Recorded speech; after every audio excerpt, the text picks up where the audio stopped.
یہ اللہ کی رحمتوں کا موسم بہار ہے اور اہل ایمان کے لیے کرم نوازیوں، رحمات، برکات اور انوار کا لوٹ سیل میلہ ہے، جس میں گناہ گاروں کی بخشش و مغفرت کا ساماں ہوتا ہے اور اللہ ماہ صیام کی ہر شب کو گناہ گار جہنم کی آگ سے آزاد فرماتا ہے۔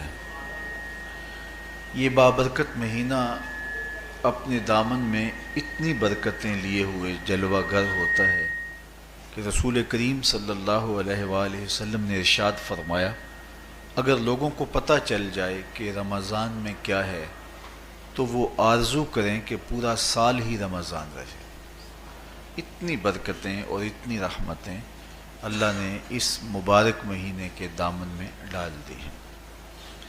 میں نے جو آپ کے سامنے آیت کریمہ تلاوت کی ہے، اس میں بھی اس مفہوم کو بیان فرمایا گیا کہ اے ایمان والو، تمہارے اوپر روزے فرض کیے گئے ہیں جس طرح تم سے پہلوں پہ فرض کیے گئے تھے۔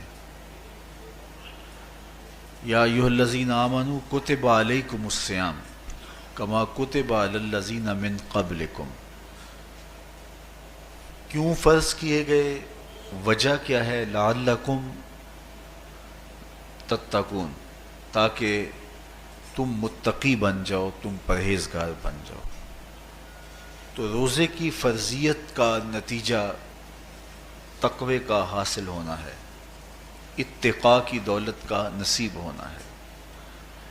تو اس آیت کریمہ میں تین چیزیں بیان کی گئی۔ سب سے پہلی، اے ایمان والو، تمہارے اوپر روزے فرض کیے گئے۔ پھر دوسری بات، جس طرح تمہارے سے پہلوں پہ فرض کیے گئے۔ اور تیسری بات، تاکہ تمہیں تقوی کا نور نصیب ہو، تمہیں اتقاء کی دولت نصیب ہو۔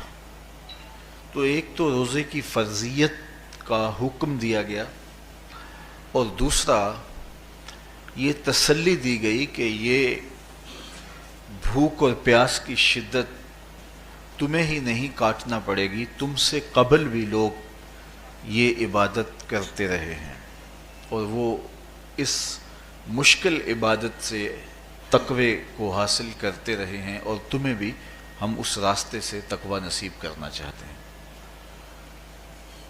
علامہ حقی علیہ رحمہ نے لکھا ہے کہ ملک تحمورث ثالث، یہ حضرت آدم علیہ السلام کی اولاد سے تیسرا بادشاہ گزرا ہے۔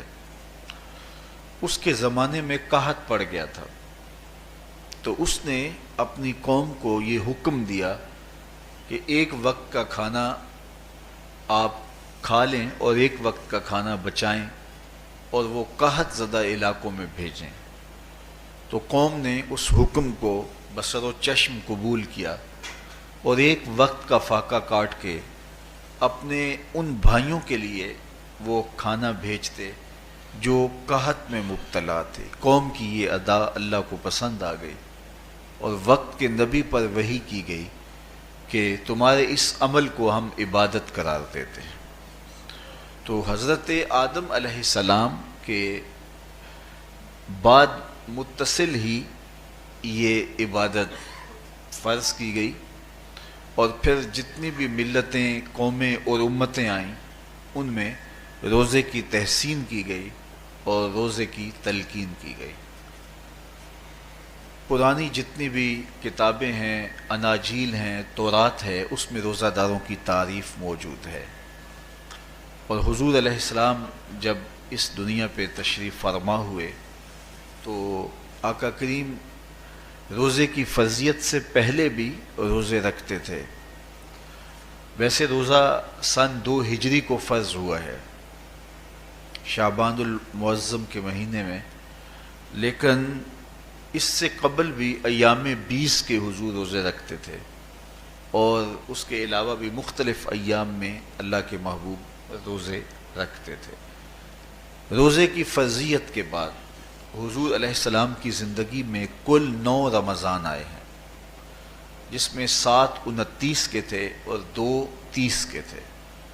یہ بات ذہن میں رکھیے گا کہ روزے 29 ہوں ثواب پھر بھی 30 کا ہی دیا جاتا ہے. تو زیادہ تر جو رمضان المبارک کے مہینے ہوتے ہیں وہ 29 کے ہوتے ہیں، 30 کے کم ہوتے ہیں. حضور کی زندگی میں 9 میں سے 7 جو ہیں وہ 29 کے ہوئے ہیں اور 2 30 کے ہوئے ہیں، تو ثواب پورے 30 کا ہی ہے. بعض لوگوں کو زیادہ ہی مسئلہ ہوتا ہے، 29 ہو جائیں تو یہ اللہ کا کرم ہے کہ روزہ رکھنا بھی نہیں پڑا اور 30ویں کا ثواب بھی مل گیا، لیکن وہ شور مچا دیتے ہیں کہ یہ روزہ کھا گئے ہیں. میرا نہیں خیال کہ کسی کو اپنے ذمے اتنی بڑی امت کا بوجھ لینے کی پریشانی ہو اور وہ خام خواہ ایک روزے کے لیے پوری امت کا بوجھ اپنے کندھوں پہ ڈال لے. تو 29 روزے ہوں یا 30 ہوں، اللہ ثواب پورے 30 کا ہی عطا کرتا ہے. روزہ اللہ تعالیٰ جل شانہ کی رضا اور اس کی محبت کے حصول کا ذریعہ ہے، اور اس کا عملی نتیجہ جو اس آیت کریمہ میں بیان کیا گیا وہ تقوی ہے. لعلکم تتقون، روزہ اس لیے فرض کیا گیا کہ تمہیں تقوی نصیب ہو جائے، اتقاء کی دولت نصیب. اب سوال یہ ہے، کیا تقوی بھوک اور پیاس سے حاصل ہوتا ہے؟ پیاس کاٹنے سے، بھوک کاٹنے سے کیا تقوی نصیب ہو جاتا ہے؟ صبح سے لے کر شام تک روزہ رکھنے کی تلقین کی گئی. یہاں ناروے میں اور مختلف ممالک کے اندر 20 گھنٹے کا روزہ ہے، اور ہمارے بھی یہاں 16-17 گھنٹے مسلسل شدت کی گرمی میں بھوک اور پیاس کاٹنا ہوتی ہے. اتنا طویل دورانیہ جو بھوک اور پیاس کاٹی ہے، اس کا مقصد رزق بچانا نہیں ہے، بلکہ وَيُزَادُ فِيهِ رِزْقُ الْمُؤْمِنِ، ماہ سیام میں مومن کا رزق بڑھ جاتا ہے. آپ اپنا بجٹ دیکھ لیجئے، باقی مہینوں کی نسبت ماہ سیام میں آپ کے اخراجات زیادہ ہوتے ہیں اور کشادگی ہوتی ہے. تو یہ کوئی خوراک بچاؤ مہم نہیں ہے، بلکہ رزق تو بڑھ جاتا ہے، لیکن اس کے باوجود 20 گھنٹے، 17 18 گھنٹے پیاس اور بھوک کاٹنا، اس کا کوئی مقصد ہے تو وہ مقصد قرآن نے بیان کیا کہ اس کے نتیجے میں تمہیں اتقاء کی دولت ملے گی، تمہیں تقوی کا نور نصیب ہوگا. سوال یہ کھڑا ہوا، کیا بھوک اور پیاس کاٹنے سے تقوی مل جاتا ہے؟ تو اس کو سمجھنے کے لیے ایک مختصر تمہید سمجھنا ہوگی، اور وہ یہ کہ ہمارے 2 دشمن ہیں جو ہمیں جادہ مستقیم سے ہٹانے کے لیے دن رات کوشاں ہیں. ایک شیطان اور دوسرا نفس. یہ 2 دشمن ہیں جو ہماری متاع عمل، ہمارا خلوص، ہماری للہیت، ہمارا باطن لوٹنے کے لیے ہر وقت مستعد اور فعال رہتے ہیں. اب ان 2 دشمنوں سے ہمارے تنہا ناتواں وجود کا مقابلہ ہے، اور ان میں سے جو بڑا دشمن ہے وہ نفس ہے، کیونکہ شیطان نے جب انکار سجدہ کیا تو ہم تو یہ کہتے ہیں کہ ہمیں شیطان نے بہکا دیا، لیکن شیطان نے جب انکار سجدہ کیا اور خود بہک گیا تو اس وقت کوئی دوسرا شیطان تو نہیں تھا جس نے شیطان کو بہکایا، وہ نفس تھا جس نے شیطان کو شیطان بنایا. اس نے اندر سے کہا انا خیر منہ، میں بہتر ہوں.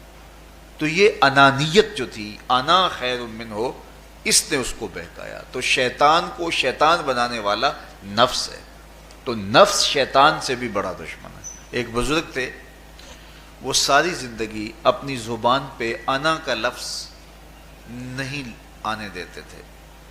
اس مفہوم کو بیان کرنا ہوتا تو وہ با الفاظ دیگر بیان کرتے. میں کا لفظ، انا کا لفظ وہ اپنی زبان پہ ساری زندگی انہوں نے جاری ہی نہیں ہونے دیا.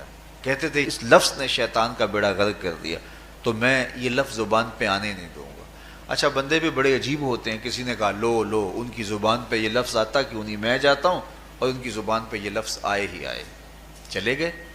بزرگ تشریف فرما تھے، نماز کا وقت قریب ہو رہا تھا. حضرت ایک مسئلہ پوچھنے آیا ہوں. کہا پوچھئے. شیطان کو کس چیز نے برباد کیا؟ حضرت آپ تو بولیں گے کہ میں نے، آنا نے، تو کہوں گا جیسے بھی ہوا ان کے زبان پہ لفظ میں تو آ ہی گیا نا. تو وہ بزرگ بھی بڑے سیانے تھے، اس کی نیت کا کھوٹ سمجھ گئے. فرمانے لگے بیٹا نماز کا وقت ہو گیا ہے، نماز پڑھ لیتے ہیں پھر اس پہ بات ہوتی ہے. نماز ہوئی، سلام پھرا تو خود ہی فرمانے لگے کسی نے کہا تھا کہ شیطان کو کس چیز نے برباد کیا، جواب دینا چاہ رہا ہوں کس نے پوچھا تھا، جھٹ کھڑا ہو گیا میں نے. کہا اسی چیز نے اس کا بیڑا غرق کر دیا. تو جو نفس تھا وہ شیطان کو شیطان بنانے والا ہے. تو ہمارے ساتھ نفس بھی لگا ہوا ہے، ہمارے پیچھے شیطان بھی لگا ہوا ہے. شیطان بھی بڑا مکار دشمن ہے، چھوٹا دشمن یہ بھی نہیں ہے. یہ ہماری متاع عزیز کو، متاع ایمان کو، متاع عمل کو، متاع خلوص کو لوٹنے کے لیے دن رات مستعد اور فعال رہتا ہے. اللہ کے محبوب نے فرمایا الشیطان جاسم علی قلب ابن آدم فاذا ذکر اللہ خانسہ واذا غفل وسوسہ. شیطان اولاد آدم کے دل پہ قبضہ جما کے بیٹھ جاتا ہے. جب یہ اللہ کا ذکر کرتا ہے تو بھاگ جاتا ہے، اور جب یہ اللہ کے ذکر سے غافل ہوتا ہے تو یہ وسوسہ اندازی کرتا ہے. تو شیطان اولاد آدم کے دل پہ قبضہ جماتا ہے. اسے پتہ ہے کہ دل قابو میں آ گیا تو پورا بدن قابو میں آ گیا، چونکہ میرے اعضائے بدنیاں میرے دل کے تابع ہیں. موسم اچھا ہے، رت سہانی ہے، صحن چمن میں پھول کھلے ہیں، لیکن میرا دل نہیں چاہ رہا تو ٹانگیں جنبش ہی نہیں کریں گی. مرغن غذائیں سامنے پڑی ہیں اور آپ کا تقاضا ہے کہ جناب لے لیجئے، لیکن میرا جی نہیں چاہے گا تو ہاتھ جنبش نہیں کریں گے. آسمان ستاروں اور کہکشاؤں سے بھرا ہوا ہے، جی نہیں چاہے گا تو نظر نہیں اٹھے گی. آپ سماعتیں بچھائے بیٹھے تھے، جی نہیں چاہے گا زبان نہیں بولے گی. تو پورے آزاد دل کے تابع ہیں، اور اگر دل شیطان کے تابع ہو گیا، اس کے ہتھے چڑھ گیا، تو پھر اعضاء وہی کریں گے جو شیطان چاہے گا. اور اگر یہ دل مالک کی محبت سے سرشار ہوگا تو پھر دل جو چاہے گا وہی اعضاء کریں گے. تو دل اللہ کی نافرمانی کی چاہت ہی پیدا نہیں ہونے دے گا، تو اعضائے بدنیاں کا رخ بھی اللہ کی رضا کے حصول کے لیے ہوگا. تو شیطان بھی قبضہ دل پہ جماتا ہے اور دل کو قابو میں کر کے حضرت انسان کا بیڑا غرق کرتا ہے. اللہ تعالیٰ کا کرم یہ ہوا اذا جاء رمضان سلسلۃ الشیاطین. اللہ کے محبوب علیہ السلام ارشاد فرماتے ہیں جب ماہ صیام آتا ہے تو شیاطین جکڑ دیے جاتے ہیں، جنت کے دروازے کھول دیے جاتے ہیں، جہنم کے دروازے بند کر دیے جاتے ہیں. اب ہمارے دو دشمن تھے، ایک نفس اور دوسرا شیطان. دونوں کے مقابلے میں ناتواں اور کمزور جان کو مقابلے میں آنا پڑتا تھا. لیکن جب ماہ صیام آیا، یہ ماہ انور آیا، تو ہمارے دو دشمنوں میں سے ایک دشمن باندھ دیا گیا. اب ہمارا مقابلہ صرف ایک دشمن سے رہ گیا. دیکھیے ماہ رمضان آتا ہے تو مسجدوں کے در کشادہ ہو جاتے ہیں، لوگوں کا رجحان دین کی طرف ہوتا ہے. جو 5 نمازیں بھی نہیں پڑھتے ہوتے ان کو تراویح میں بھی کھڑا ہوتا دیکھتے ہیں. اہتمام ہوتا ہے، نیکی کا، صدقہ و خیرات کا ماحول پیدا ہوتا ہے. ایسا کیوں ہے کہ شیطان بن گیا، لیکن اس کے باوجود نظر بھٹک رہی ہے، خیالوں میں آوارگی ہے اور رشوت کا بازار گرم ہے. کیوں کہ ابھی نفس موجود ہے. تو نیکی کا جو ماحول پیدا ہوا یہ شیطان کے بن جانے کی وجہ سے، اور برائی کا ماحول اب بھی موجود ہے یہ نفس کے موجود ہونے کی وجہ سے. تو ہمارے دو دشمن ہیں جو ہمیں زیادہ مستقیم سے ہٹاتے ہیں، ایک شیطان اور دوسرا نفس. اب جب ماہ صیام آیا تو شیطان باندھ دیا گیا. اب ہمارا مقابلہ صرف نفس سے ہے، اور یہ نفس شیطان سے بھی بڑا دشمن ہے. شیطان کو شیطان بنانے والا نفس ہے، اور وہ ہمارے ساتھ جڑا ہوا ہے.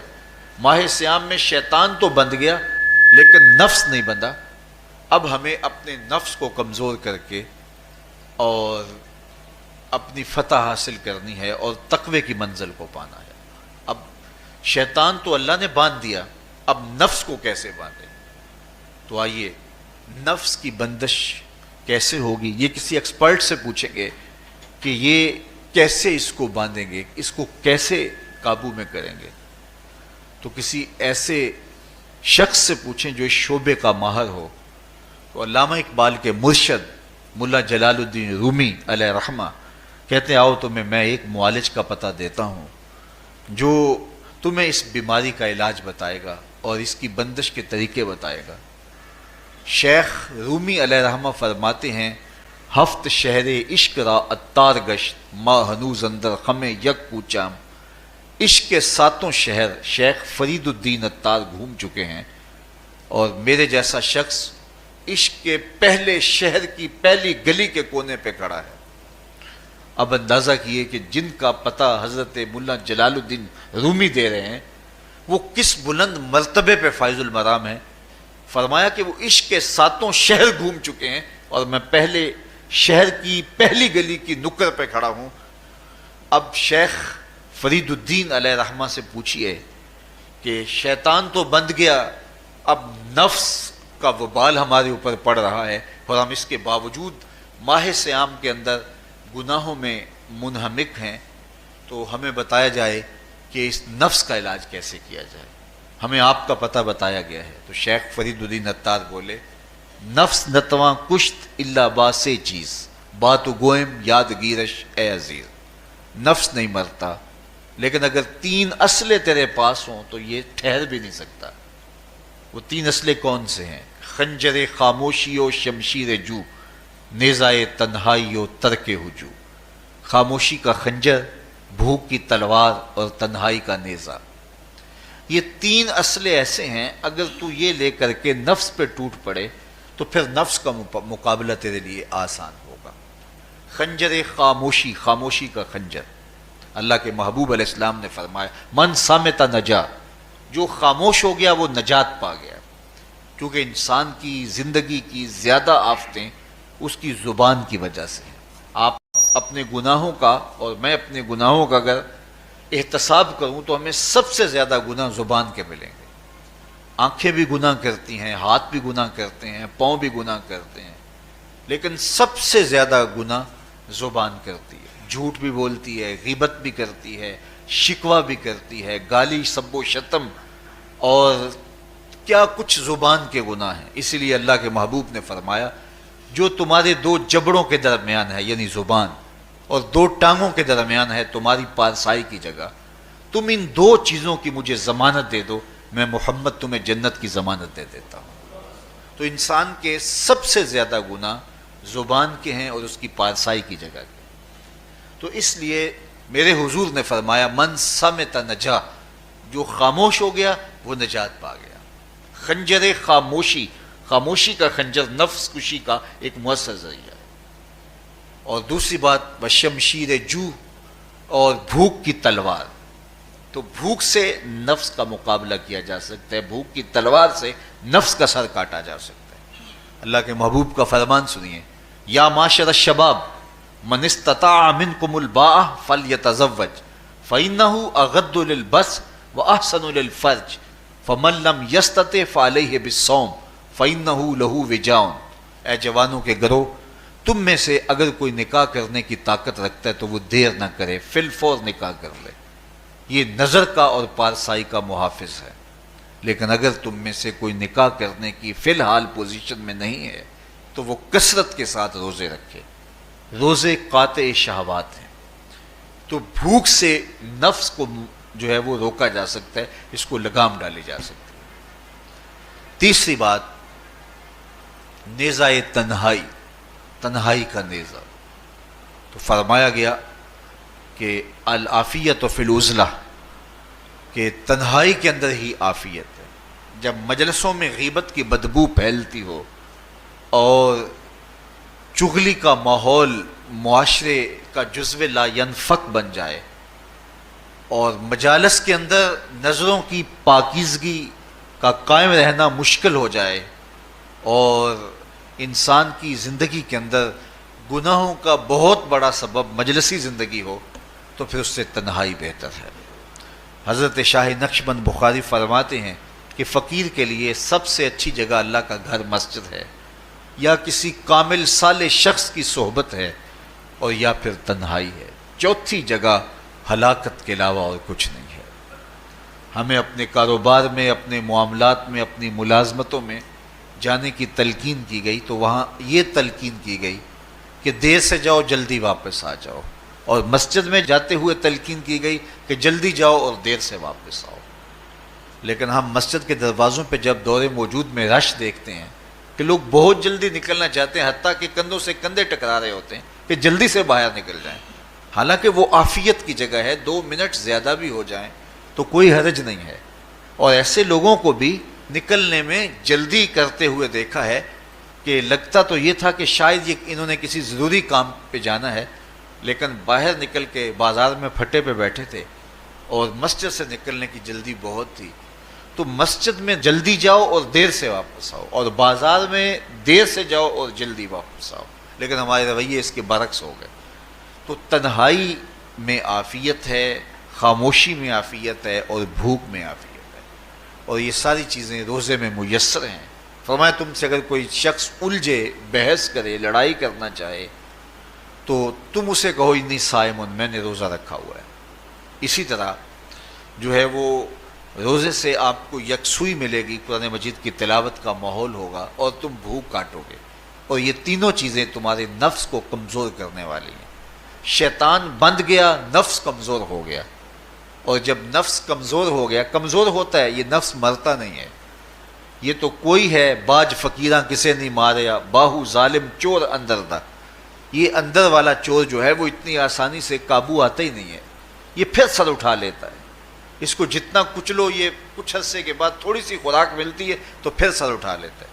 حضرت بایزید بستامی کہتے ہیں میں نے اپنے نفس کو ایک دن کہا کہ میں تجھے خوراک بھی نہیں دیتا اور تو پھر بھی موٹا تازہ ہے، تو میرے نفس نے مجھے کہا کہ اے بایزید جب تم بازار سے گزرتے ہو تو لوگ انگلیاں اٹھا اٹھا کہتے ہیں یہ بایزید جا رہا ہے، یہ بایزید جا رہا ہے، تو مجھے میری غذا اور خوراک اس سے مل جاتی ہے۔ تو یہ خوراک ہوتی ہے نفس کی، تو نفس بہت ظالم ہے اور ساری زندگی اس سے لڑتے ہوئے گزرتی ہے۔ وہ کسی نے کہا تھا نا تمام عمر طوفان سے کھیلتے گزری، نیا کے ڈوبنے کا ڈر بھی رہا، تو یہ ساری زندگی اس طرح ٹکراتے ہوئے سے گزرتی، لیکن جب کمزور ہو جائے تو پھر یہ شیطان کو جو ہے وہ موقع نہیں دیتا ہے۔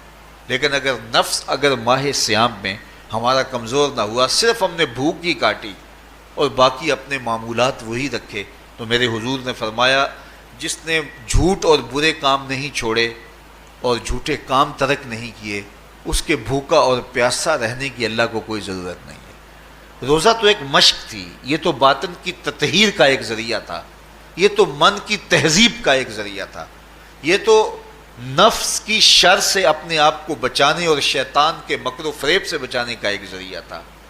دیکھیے شیطان بند جاتا ہے ماہ صیام میں، حدیث واضح ہے، لیکن نفس موجود رہتا ہے۔ اگر نفس کمزور ہو گیا تو شیطان چھٹ کے بھی کچھ نہیں کرے گا، کیونکہ شیطان باہر کا دشمن ہے، نفس اندر کا دشمن ہے۔